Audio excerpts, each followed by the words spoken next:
dari Allah Subhanahu wa taala yang sangat jadi sangat jauh masanya. Kemudian tidak meniru daripada tidak ada bisa ditiru atau tidak bisa disamakan dengan pembicaraan makhluk ciptaan Allah Subhanahu wa taala. Oleh itu disuruh dan tidak dengan suara. Yang itu mengenai intilali hawa mustifah kita menjadi pada kita yang tadi intiba di batin atau tahrif Islam. Begitu juga kalam Allah Subhanahu wa taala tidak bisa ditulis aslinya dengan huruf, tidak bisa diucapkan dengan dua bibir. Tetapi setelah turun daripada kalamnya dan dibaca oleh baginda Rasulullah SAW, barulah dia bisa ditulis dengan huruf dan bisa diucapkan dengan dua bibir. Kalau Rasulullah membaca kalamnya, maka kita tidak akan bisa membaca, tidak bisa kita akan mengucapkan kepada kalam Allah Subhanahu wa taala. Wa anna al-Qur'an wa Tawrah wal Injil wa Zabur wa kutubihi munzilatun ala rasulihi alaihi wassalam. Kita juga harus beriman kepada Al-Quran, baik itu yang kitab-kitabnya Allah Subhanahu wa taala yang diturunkan, baik Al-Quran, Taurat, Injil dan Zabur. Jadi diturunkan kita harus yakini, kita harus kuatkan keyakinan kita bahwa diturunkan oleh Allah Subhanahu wa taala melalui para nabi-nya, sehingga nabi mereka, nabi Allah Subhanahu wa taala ini mengucapkannya dan bisa kita baca. Al-Quran maghrurun bi alsinah maktubun fi masahif. Juga Al-Quran tertulis di dalam lembaran-lembaran yang ada sekarang dan bisa dibaca dengan dua bibir kita. Mahfuzun bil qulub, dan bisa dijaga dalam hati kita, bisa menyentuh hati kita daripada Al-Quran, makna Al-Quran. Wa huwa ma'alaika bari'un qa'imun bi dzatihi jalla jalaluhu. Dan setiap orang yang membaca dengan lisan, maka lisannya akan terjaga. Dan barang siapa yang menulis di lembaran-lembaran, maka dia akan berubah. Dan barang siapa memaknakan Al-Quran di dalam hatinya, Allah menjaga hatinya. Ini adalah salah satu sebab daripada kalam Allah Subhanahu wa taala yang sangat luar biasa. Wala yakbaru al-intisar wa al-ikhtiar bil-intifari ila qulubil Allah. Dan semuanya tidak akan bisa berpindah baik di dalam ucapan kita, lembaran-lembaran dan masuk ke dalam hati kecuali dengan perantara dari Rasulullah Sallallahu Alaihi Wasallam. Maka untuk menguatkan daripada iman kita adalah kita harus bagaimana dalam kalam Allah Subhanahu wa taala kita perbuat keyakinan kita bahwa Musa Sallallahu Alaihi Wasallam ma'a sami'a kalamallah ta'ala. Bila disuruh wala harfin kama yara Allahu zat Allah azza wa jalla min ghairi jawharin wa a'adin wa idza kanat lahu hadhihi sifat kana hayyan 'aliman radi'an muridan sami'an basiran mutakalliman bil hayati wal qudrati wal 'ilmi wal iradah was sam'i wal basar wal kalam. Begitu juga Nabi Musa alaihissalam tatkala mendengar daripada kalamnya, tidak dengan suara dan tidak dengan huruf. Bisa kita dapatkan pada mendengar kalam Allah. Diberikan Nabi Musa mendengar kalam Allah Subhanahu wa taala tidak dengan suara dan tidak dengan huruf. Katanya Nabi Musa. Kamera al-Qur'an dari Allah. Itu juga tatkala dia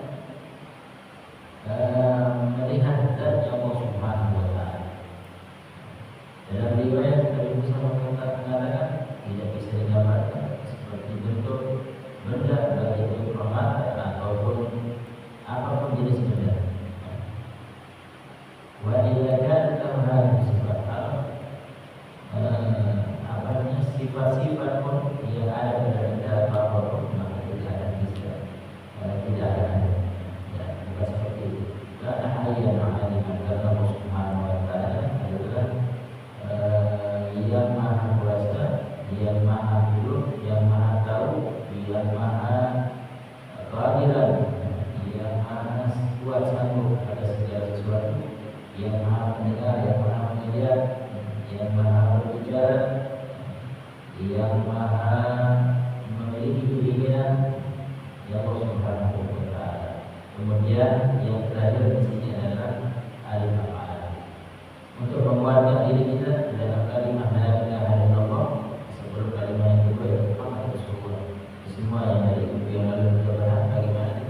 subhanahu wa ta'ala la mawjuda siwah illa wa huwa hadithun bi fi'lihi. Perbuatannya Allah subhanahu wa ta'ala yang mana yang dilakukan oleh Allah subhanahu wa ta'ala adalah tidak bisa digambarkan. Al-ahsan al-wujud wa akmaliha wa tammiha wa adaliha. Kita bisa bergerak, bisa berkedip, bisa menggerakkan tangan. Apakah Allah subhanahu wa ta'ala bagaimana perbuatannya Allah subhanahu wa ta'ala tidak bisa digambarkan. Tapi salah satu daripada ulama kita ditanya, Allah subhanahu wa ta'ala lagi ngapain sekarang? Apa yang dilakukan oleh Allah subhanahu wa ta'ala? Maka dijawab oleh salah satu ulama, Masuk Syekh Muhammad bin Abdul Maliki, ketika ditanya sama pemahaman yang baru Wahabi dan lainnya, dites Allah itu lagi apa? Dites waidah, apa dites akidah.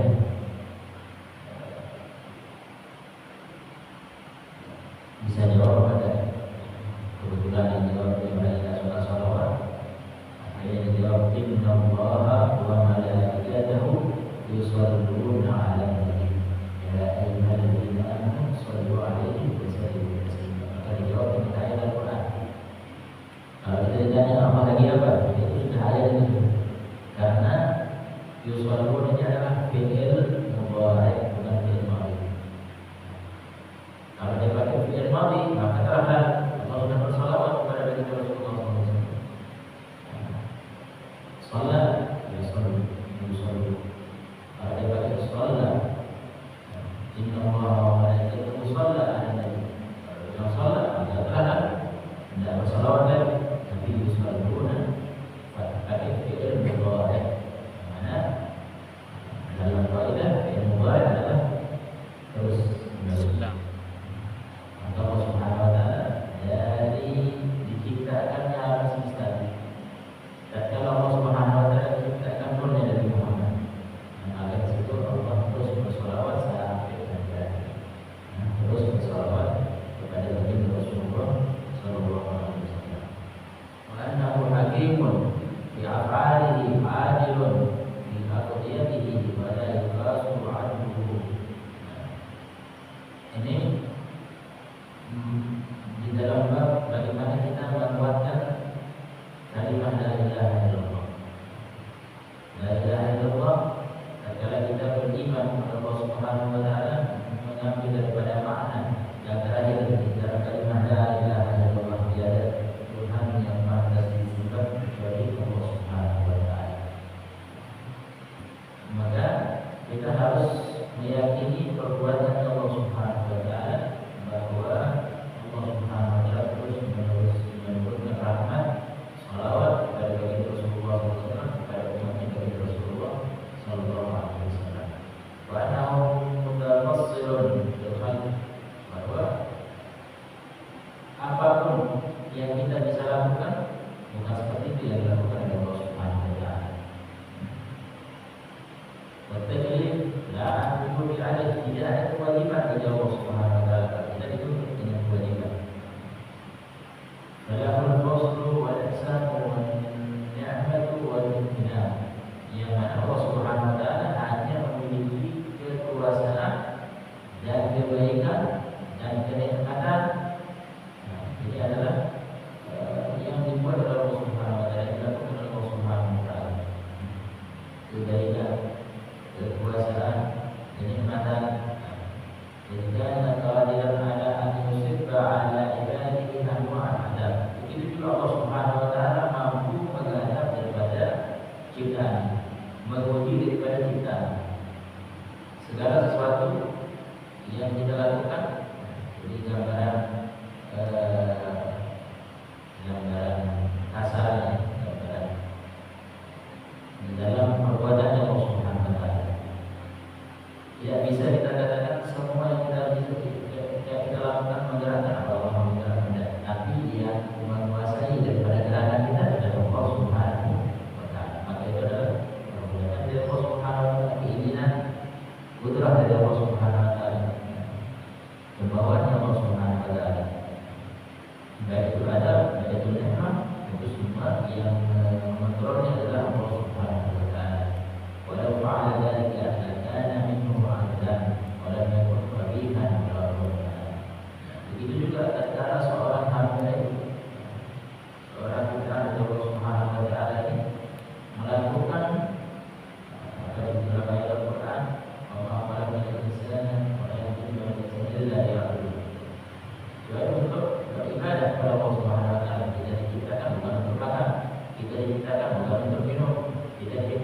untuk tidur, ya. Illa kecuali untuk ibadah. Tapi makan kita, tidur kita bisa bernilai ibadah. Adalah sesuai tuntunan syariatnya bagi Rasulullah SAW. Kalau kita lakukan tidur, makan, bukan sesuai tuntunan yang bagi Rasulullah SAW, tuntunan syariat, maka kita sudah melanggar daripada tujuan daripada hidup kita. Maka segala sesuatu seorang hamba yang itu dilakukan adalah untuk ibadah kepada Allah Subhanahu wa taala, maka Allah Subhanahu wa taala akan melakukan daripada keadilan, melakukan daripada kenikmatan-kenikmatan sesuai takaran daripada hal tersebut, dan tidak akan dilakukan sesuatu yang buruk. Kenapa Allah Subhanahu wa taala melakukan ujian? Kenapa Allah melakukan teguran? Karena kita melanggar daripada tujuan daripada kehidupan.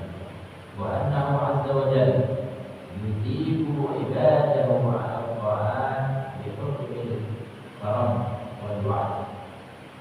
Itu juga yang dilakukan oleh Allah Subhanahu wa taala, memberikan sesuatu yang lebih berupa pahala. Pahala ini kebaikan dan rahmat dari Allah Subhanahu wa taala adalah salah satu sebab daripada yang kita lakukan daripada kebaikan. Yang mana pahala atau rahmat atau pemberian yang baik dari Allah Subhanahu wa taala ini kepada hamba-hambanya tatkala dia melakukan ketaatan. Dan dicatat pakai kalau misalkan ada amalan ini ganjaran seperti ini. Apabila dia dilakukan sesuatu hal ini, maka Allah akan memberikan ganjaran seperti ini. Ini adalah perbuatan yang dilakukan oleh Allah Subhanahu wa taala. La bi'amil istighfari wal nujumi lahu illa yajib alaihi al-haq. Dan tapi terkadang kita melakukan sesuatu tapi belum dibalas oleh Allah Subhanahu wa taala, padahal sudah jelas ganjarannya. Misalkan orang yang melakukan hal ini jadi rezekinya, tapi kok syarat rezekinya? Berarti ada hal, ada sesuatu yang terganjal di situ, baik di dalam ikhlas, baik di dalam niat, atau di dalam apapun, atau mungkin Allah Subhanahu wa taala mau memberikannya nanti di kabulkan kita. Diterima, tetapi Allah belum mau memberikan kepada seorang hamba itu karena belum batas. Karena Allah Subhanahu wa taala yang mengetahui kapan kita pantas mendapatkan kenikmatan, kapan kita pantas mendapatkan adab. Allah Subhanahu wa taala yang mengatur. Maka kita harus kuatkan keyakinan kita bahwa Allah Subhanahu wa taala Maha Adil, Maha Mengetahui, Maha memberikan pada waktu yang diinginkan oleh Allah Subhanahu wa taala. Kemudian barulah kita masuk di makna al-kalimah tsaniyah wa hiya syahadat Rasul sallallahu alaihi wasallam. Makna yang kedua, bagaimana kita kuatkan keimanan kita di dalam Muhammadur Rasulullah. Syahadu an la ilaha illallah wa syahadu anna Muhammadur Rasulullah. Wa annahu ba'atha nabi al-ummi al-arabi al-quraishi Muhammadan sallallahu alaihi wasallam برسالته إلى كافة العرب والعجم والجن والإنس فنسخ بشريعته الشرائع إلا ما قرر منها. Maka Allah Subhanahu wa taala dalam makna asyhadu an la ilaha illallah Muhammadur Rasulullah, kandungannya sebagaimana kita harus menguatkan. Kalau kita bilang asyhadu an la ilaha illallah Muhammadur Rasulullah, maka ucapan yang pertama telah kita sebutkan, maka masuk kandungan yang pertama, baik itu daripada af'al, daripada kalam Allah Subhanahu wa taala. Kalau kita tidak menguatkannya, tidak meyakini daripada hal tersebut, maka terima asyhadu anna Muhammadur Rasulullah.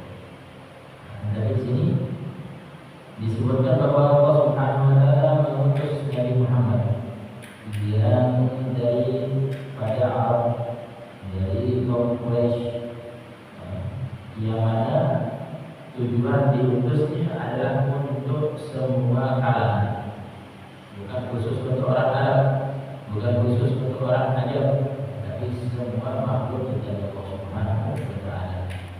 Beda dengan nabi-nabi yang lain. Itulah hanya nabi dan rasul. Nabi khusus pada dirinya, sebagai rasul. Itu khususnya Nabi Muhammad juga untuk bukan golongan tertentu, tapi untuk semua kalangan diutus. Dan begitu juga syariat yang sebelumnya dihapus dengan syariatnya bagi Rasulullah SAW. Harus mengikuti syariatnya bagi Rasulullah, baru dibilang agama itu adalah agama adalah Islam. Jadi Allah Islam. Wafalahu ala sa'iril anbiya, dan diafdalkannya Rasul sallallahu alaihi wasallam daripada semua para nabi. Nah, dari bab ini juga diambil kemuliaan Nabi Muhammad SAW sebelum diciptakan daripada langit dan bumi sudah ada nurnya Nabi Muhammad. Kenapa pada ditaruhkan Nabi yang pertama? Bukan Nabi yang pertama sebagai Nabi, ditaruh di padang raya. Maka Allah Subhanahu wa taala ingin menaruhkan daripada nurnya dari nurnya Nabi Muhammad SAW daripada juga nurnya para nabi. Ada kumpul nurnya yaitu Rasulullah SAW. Wajah sayyidul bashar, dan dijadikan pimpinan daripada makhluknya Allah Subhanahu wa taala. Kan pimpinan manusia, bahkan pimpinan manusia dan pimpinan semua daripada ciptaan Allah Subhanahu wa taala. Bahkan diutusnya bagi Rasulullah SAW untuk kalangan jin dan manusia, bukan hanya manusia saja. Maka di dalam jin itu ada juga syariatnya. Para anbiya sebelumnya ada yang mengikuti syariatnya para anbiya.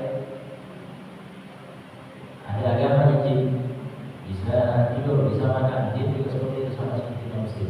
Tetapi Allah Subhanahu wa taala mengutus rasulnya dari kalangan manusia untuk para jin.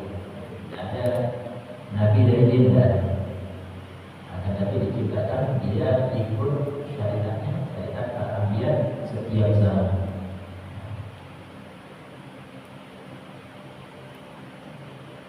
وفضله على سائر الأنبياء وهو قول لا إله إلا الله ما لم يقترن بها شهادة الرسول وهو قول محمد صلى الله عليه وسلم. Kita disebutkan bahwa kalimat dua kalimat ini beriman, kalimat tauhid la ilaha illallah tidak akan bermakna sempurna kecuali dengan Muhammad Rasulullah. Wa alzam al-qalb tasdiqahu fi jami'i ma akhbara bihi anhu fi hadhihi dunya wal akhirah. Maka wajib setiap makhluk yang akan dikatakan beriman harus meyakini daripada kalimat la ilaha illallah Muhammadur Rasulullah di dalam makna. Harus meyakini dengan iman yang kuat bahwa tiada yang patut disembah kecuali Allah Subhanahu wa taala, dan meyakini bahwa Nabi Muhammad SAW adalah utusan daripada Allah Subhanahu wa taala yang kita sembah. Akhbar bihi anhu fi hadhihi dunya wal akhirah, ini juga sudah sempurna dikabarkan kepada kita perkara-perkara yang ada di dunia dan perkara-perkara yang ada di akhirat. Apa-apa yang harus kita lakukan di dunia dengan kalimat la ilaha illallah Muhammadur Rasulullah. Maka perkara-perkara yang kita lakukan di dunia dari segi perbuatan kita adalah harus mengandung kalimat la ilaha illallah Muhammadur Rasulullah sehingga bernilai ibadah. Bernilai ibadah. Sehingga apapun yang kita lakukan di dunia kita akan mendapatkan hasilnya di akhirat. Wa annahu la yataqabbal iman 'abdin hatta yu'mina bima akhbara bihi ba'da al-maut. Begitu juga tidak cukup dua kalimat tadi kita lakukan di dunia sehingga kita menerima hasilnya di akhirat, dan tidak akan diterima. La yataqabbal iman, tidak akan diterima iman yang Allah, iman kepada Allah dan Rasulullah tidak akan diterima sampai orang tersebut kepada sebuah kabar-kabar yang apa akan dilakukan setelah yang namanya kematian. Ya, di dunia adalah lakukan semua hak-haknya, tetapi dia tidak beriman apa yang setelah kematian. Yang harus harus diyakini apa-apa yang akan terjadi setelah yang namanya kematian. Ada kubur, ada barzakh. Harus diyakini. Kuat imannya dengan dua kalimat dari la ilaha illallah Muhammadur Rasulullah. Tetapi setelah mati kita tidak boleh beramal, tidak boleh tahu apa yang akan terjadi setelah mati. Ini kamu cukup dua kalimat syahadat, maka tidak akan diterima. Akidah Ahlussunnah tidak akan diterima iman tersebut kepada Allah dan Rasulullah sallallahu alaihi wasallam. Awal su'alun wa nakir. Jadi harus meyakini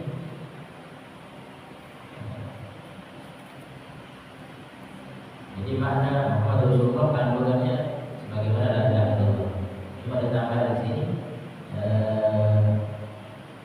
kalimat Muhammad Rasulullah terkandung la ilaha illallah. La ilaha illallah terkandung Muhammad Rasulullah yang mana kita harus benar-benar meyakini apa-apa yang telah diperintahkan kepada baginda Rasulullah SAW di dalam segi syariat. Maka kalau kita melakukan tadi yang sudah disebutkan beberapa hal untuk menguatkan keimanan kita kepada la ilaha illallah, maka kita harus menerima syahadat la ilaha illallah dimasukkan. Dan begitu juga waktu kita awal melakukan la ilaha illallah, kita harus meyakini tadi masuk setelahnya, yaitu Muhammad Rasulullah, syariatnya bagi Rasulullah SAW. Itulah yang menjadi kebutuhan kita beribadah atau beriman kepada Allah Subhanahu wa taala. Dan tidak cukup katanya, harus kita beriman juga di dalam kita harus tahu jamaah, kita harus memikirkan apa yang akan terjadi setelah kematian. Maka yang pertama yang akan kita harus yakini, harus kita pikirkan di alam dunia ini adalah bagaimana tatkala kita ditanya oleh munkar dan nakir. Yang menanyakan kita di alam kubur, pernah kita untuk menguatkan kalimat la ilaha illallah Muhammadur Rasulullah ini, kita harus juga beriman yang namanya apa yang setelah kematian, yaitu kiamat kecil, ada kiamat kecil, ada kiamat besar. Kapan kiamat kecil? Yang paling dekat kiamat kecil itu bagi kita adalah mati. Kalau sudah mati adalah kiamat kecil bagi kita. Setiap individu perlu ada sadar yang bertemu. Yang besar nanti waktu juga terobek. Maka dikatakan seseorang di dalam hati harus senang menjawab. Dia harus menguatkan keyakinan dia di dalam apa-apa yang akan terjadi setelah yang namanya kematian. Yang pertama, pertanyaan munkar dan nakir. Yang mana keduanya syaksan mahiyudani hamilan yu'idan al-'abd bigabri sawiyan ala ruhi wa jasad. Yang mana dua malaikat ini duduk menunggu kita di alam kubur. Dan setiap yang mati duduk ditanya sama munkar sama nakir. Tugasnya menanya orang di alam kubur. Setelah mati setiap orang apa kalau ditemin sama munkar dan nakir. Pernah dalam sebuah hikayat satu orang daripada kerajaan, orang yang kaya raya, dia berwasiat kalau aku mati carikan satu orang untuk menemani aku, nemenin aku di kubur selama 40 hari. Riwayat yang disampaikan para tabi'in tadi, seorang raja berwasiat kalau mati dia takut dengan kabar setelah mati ada munkar sama nakir. Jadi karena dia namanya raja punya ajudan, harus dikawal terus yang namanya presiden atau raja, tidak boleh dia jalan sendiri. Maka kalau dia dikawal 40 orang yang ngawal dia. Tapi kalau pas dia wasiat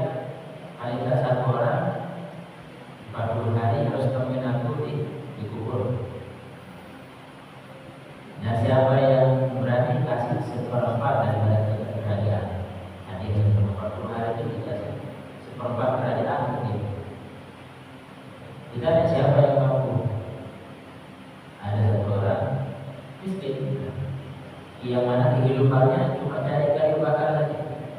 Setiap hari tujuannya ke hutan dan kayu bakar. Jual kayu bakar rumah hari itu untuk makan. Jadi dia punya cuma satu kapak saja untuk potong apa namanya kayu-kayu itu. Meninggal dia. Tapi sudah di dalam wasiat sudah disebut namanya dia yang akan menamatkan dan sanggup menemani selama 40 hari. Digali kuburnya dari kubur sebelah, dibuatkan untuk dia istirahat, dibuatkan lubang pernafasan, dibuatkan lubang pernafasan, dikasih buah-buahan jadi sambung makannya selama 40 hari. Cuma jarak 3 hari dikasihkan lagi. Nah, boleh keluar. Tak boleh keluar. Buang hajatnya di situ. Buat keluarkan. Di samping kuburnya sih. Imam Al-Ghazali di dalam hikayah itu menyebutkan di dalam hikayah. Maka malam pertama ikut dia ditanya sama muka sama nakir. Pas dia tidur ditanya tentang mimpi muka nakir. Namanya di samping kubur tidur ditanya masalah kapal. Tanggal berapa dia membeli kapal, dari mana uangnya terus. Dan selama 40 malam itu dia mendampingi raja, dia ditanya apa tidak ada. Apa yang dia pakai motor daripada kayu permata sendiri. Setelah dia sudah selesai 40 hari, mau dikasih 1/4 daripada kekayaan raja, ditolak, disedekahin semua. Disedekahin semua. Lebih baik aku hidup dengan satu kapak saja. Kalau pertanyaannya 40 malam yang dipertanyakan sama bukan lagi baru kapak belum selesai, apalagi ini kekayaan nanti yang akan aku terima, lebih disedekahkan. Maka di sini dikatakan kalau orang ini tugasnya menanya semua amal perbuatan kita. Maka itu bukan yang haram, yang halal pun akan dipertanggungjawab, akan dipertanyakan. Tsumma latus'alunna yawma idzin 'anil na'im. Akan ditanya sama muka nakir dari kubur kita yang halal yang nikmat. Bahkan para ahli tafsir dengan tafsirkan kepada sahabat dari Umar dan Nabi, kalau kita minum di tengah-tengah panas atau apa, air yang dingin itu lega, enak kan ya? Mau baik dari para ahli tafsir, air dingin di musim kemarau halal 100%. Karena air kita tidak tahu 100% halal apa tidak, karena ada menjadi berat tidak tahu. Katanya ulama, gambaran air yang halal 100% itu kalau hujan turun dari langit, kita taruh pakai tangan kita minum, ini halal. Dapat dari langit. Tunggu dulu, ada sebagian bukan tanahnya di tempat dia berdiri ini, tanah milik dia halal 100% apa enggak? Tanah tempatnya turun hujan, kan akan jatuh ke tanah itu ya. Maka dikatakan semua akan dipertanggungjawabkan setelah meninggal dunia. Setelah kita meninggalkan daripada dunia, maka kita juga menguatkan iman kita, adalah kita apa yang akan kita dipertanggungjawabkan. Kalau yang pertama, pernah kita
yu'mina bil adzabil qabr. Itu juga menguatkan setelah kita meyakini ada dua malaikat, maka kita harus selalu merasa di dalam perbuatan, bukan yang makruh, bukan yang haram, yang makruh, yang halal pun tadi akan ditanjurkan.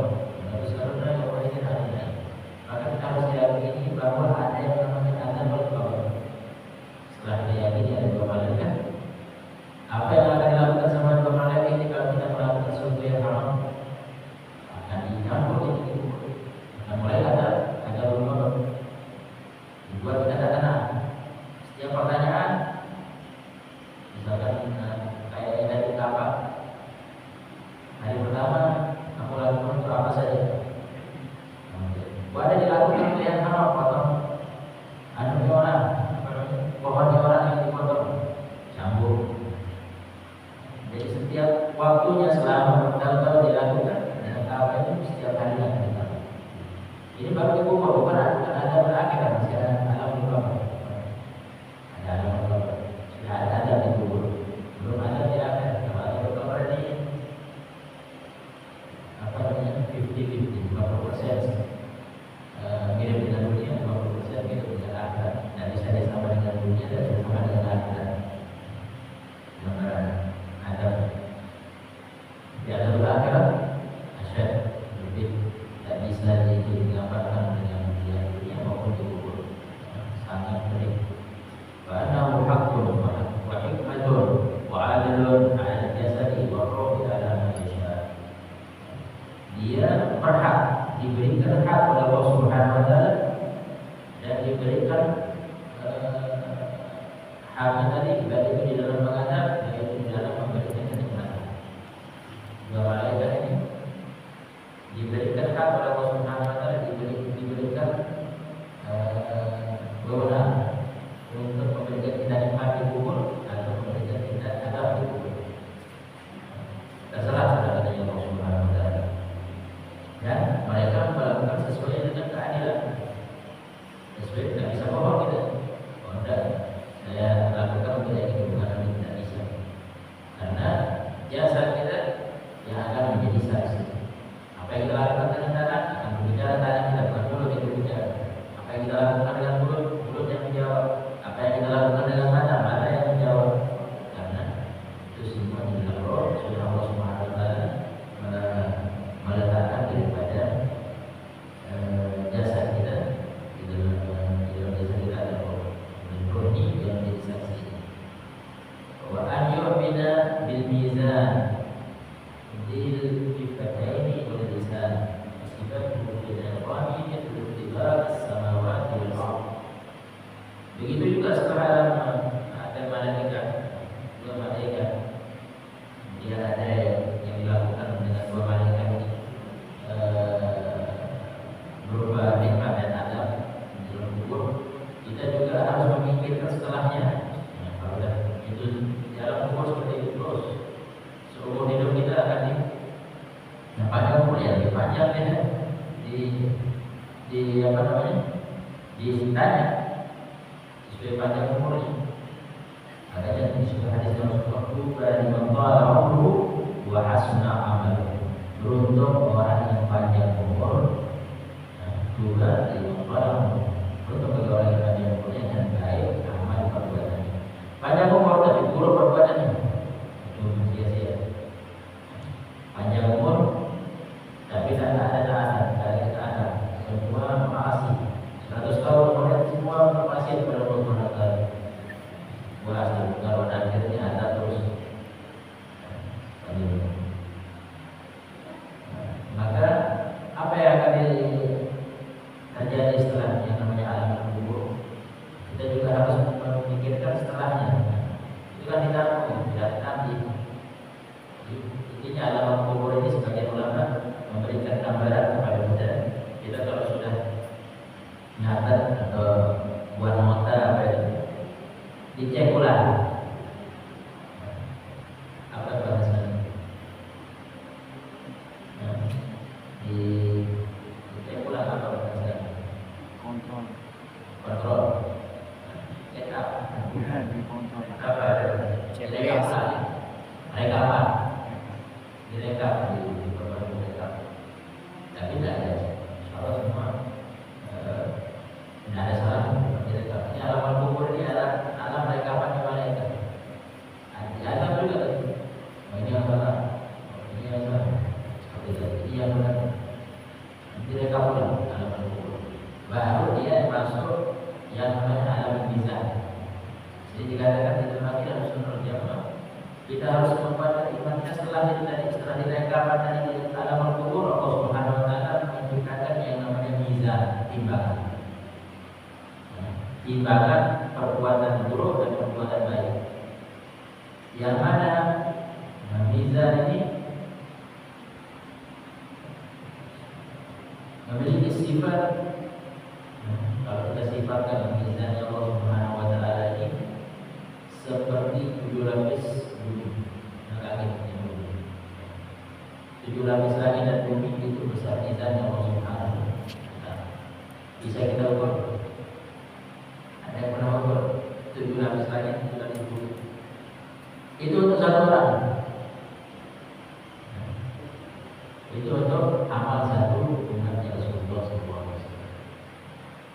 Besar timbangannya seperti 7 lapis langit, 7 lapis bumi.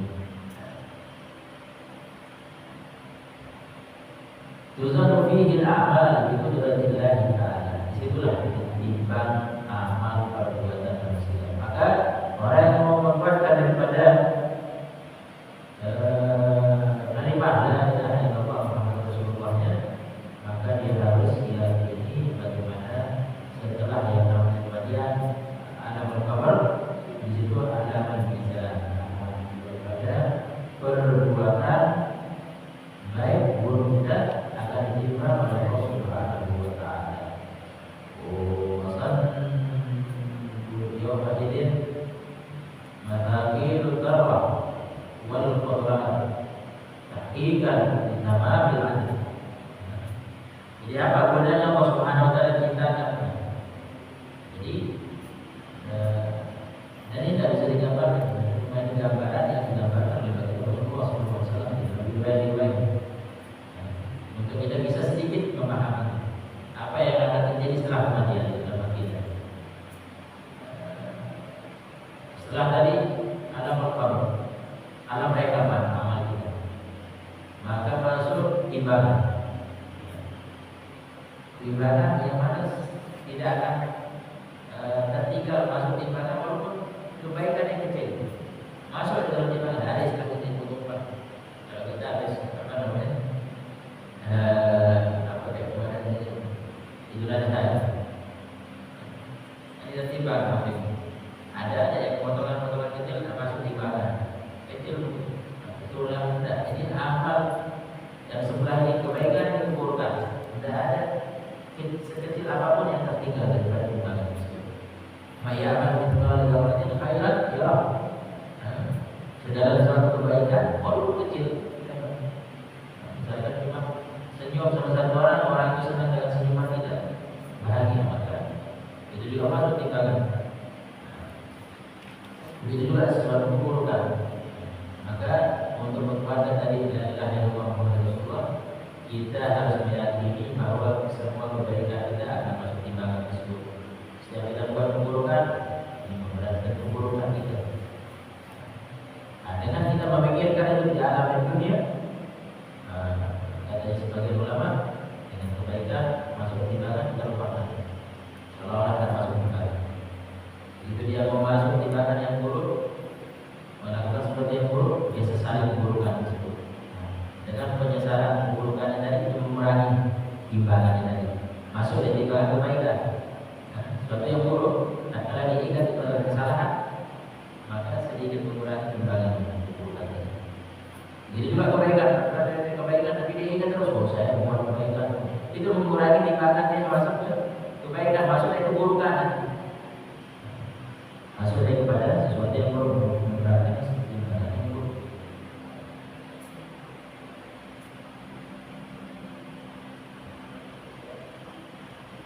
Fatrahu sahih hasanah fi fatin nur, yang mana timbangan itu kan kalau kita kalau sekarang timbangan satu digital.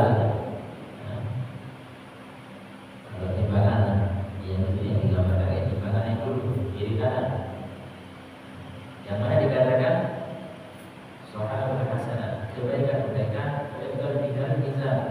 Yang sebelah sini yang kanan ini adalah kebaikan-kebaikan kita dimasukkan di situ. Ada dari derajat kita. Berapa soal yang mana ini diciptakan oleh Allah Subhanahu wa taala dari cahaya, dari nur, empat wadahnya dari cahaya yang putih. Berapa soal sayyi'at fi badil zulmati yahfu bika al-jazaa bi hadillah. Yang sebelah sini diciptakan dari sesuatu yang tidak gelap. Kalau ini cahaya yang terang, kalau ini dari kegelapan wadahnya. Maka setiap daripada kita akan melihat amalan ini, busana memasuki sebelah mana daripada sebelah yang gelap apa yang bercahaya.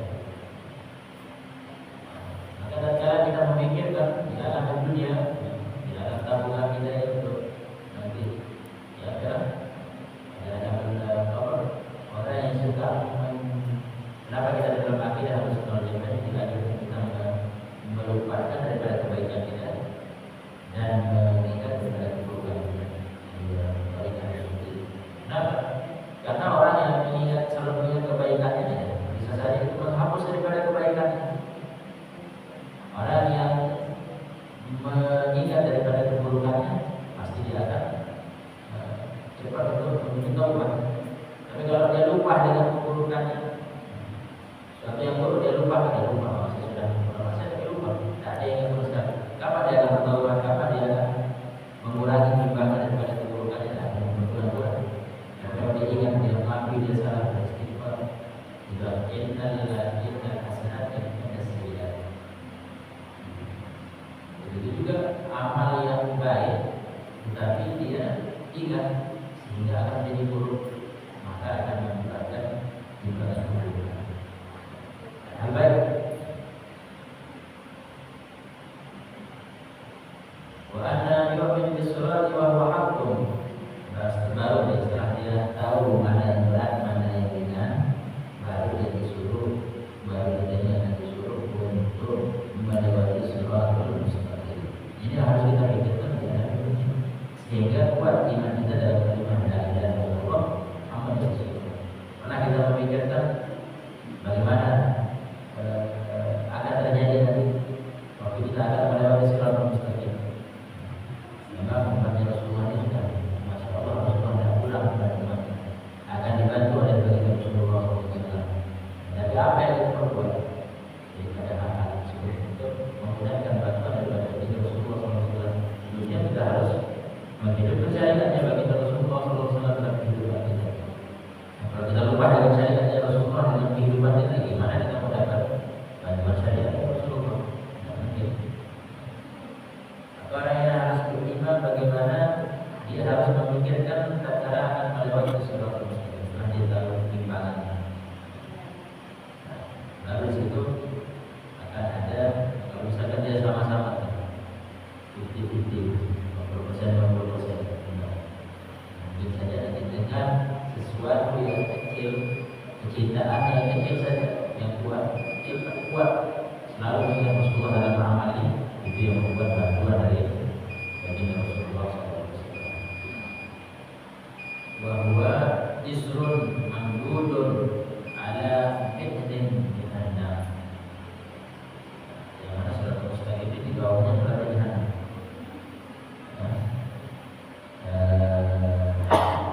Neraka jahanam dikatakan jembatan yang begitu menyeramkan. Kalau kita lewat jembatan dalam sungai atau sempit saja, tahu yang digambarkan bukan air, bawahnya ini api. Kalau air dia bersih, yang bisa berenang, bisa selamat. Jadi kalau api, ada pun tidak syar, bahkan lebih lebih tipis daripada rambut. Yang namanya siratul mustaqim.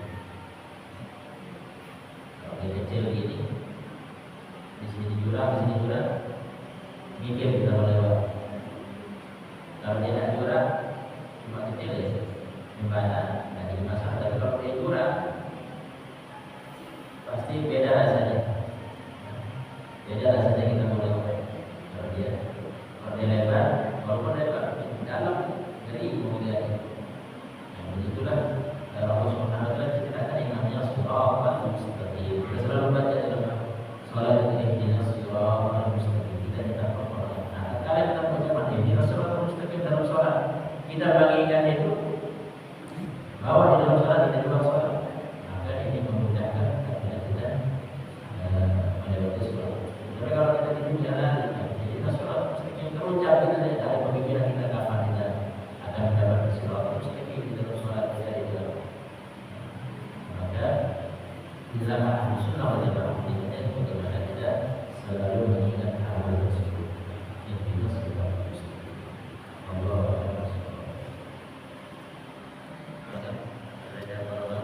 setelah kita ambil daripada mizan tadi, setelah melewati mizan timbangan amal itu, baru kita bawa amal itu.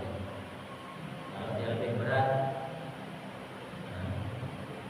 timbangan amal buruk itu yang menyebabkan dia jatuh ke amalan baik, itu yang menyebabkan dia dapat melewati shiratal mustaqim.